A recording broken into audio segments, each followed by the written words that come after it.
तरफ મહીસાગર જિલ્લામાં ભારે વરસાદથી જળબંબાકાર લુણાવાડામાં સુવા ગામનો મુખ્ય માર્ગ પાણીમાં ગરકાવ થયો। કોતર તેમજ તળાવના પાણી રસ્તા પર પડી ગયા। નાળેક પડ્યાના 25 જેટલા લોકોનું સ્થળાંતર થયું।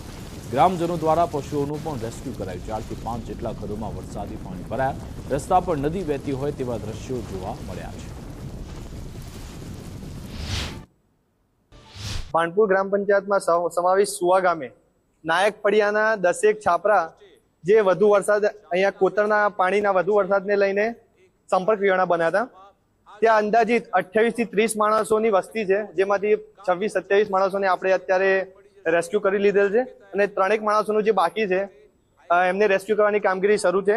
અમે તાલુકા પંચાયતને મામલતદાર શ્રી ડિઝાસ્ટરને રિપોર્ટ કરેલ છે, જાણ કરેલ છે અને એમની રેસ્ક્યુ ટીમ ઝડપથી સ્થળ ઉપર પહોંચી રહી છે। મહીસાગર જિલ્લામાં વહેલી સવારથી જ ભારે વરસાદ છે તે વરસી રહ્યો છે। લુણાવાડામાં વહેલી સવારથી વરસાદ વરસી રહ્યો છે, અનરાધાર વરસાદ છે લુણાવાડામાં વરસી રહ્યો છે।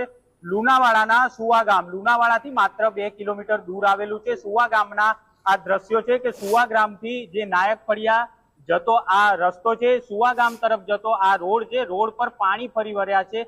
અહીંયા જે રીતે નદી વહેતી હોય તેવા દ્રશ્યો જોઈ રહ્યા છો કે જે રીતે પાણી આયા છે રસ્તા પર જાણે કે નદી વહી રહી હોય તેવા દ્રશ્યો છે। અહીંયા એક આ સામે મકાન છે, મકાન પાસેથી પણ ભારે પાણી છે તે વહી રહ્યા છે। અહીંયા જે નાયક ફળિયું છે, નાયક ફળિયાની અંદર 10 જેટલા ઘર આવેલા છે। એ 10 ઘરની અંદર અંદાજિત 25 થી 30 લોકો વસવાટ કરે છે।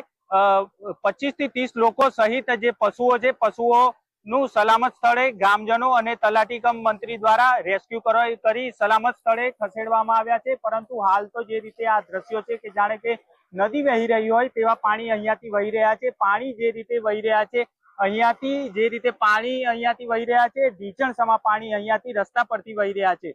બીજી તરફ આ દ્રશ્યો છે કે સામે જે મકાનો જોવા મળી રહ્યા છે તેની આજુબાજુ જે પાણી છે તે વહી રહ્યા છે, તેને લઈને અહીંયાના ગ્રામજનો અને જે તલાટી છે તેમની દ્વારા જે સ્થાનિક અહીંયાના નાયક ફળિયાના 25 થી 30 લોકો છે તેમને સલામત સ્થળે ખસેડી દેવામાં આવ્યા છે। હસમુખ રાવલ, ગુજરાત ફર્સ્ટ, મહીસાગર।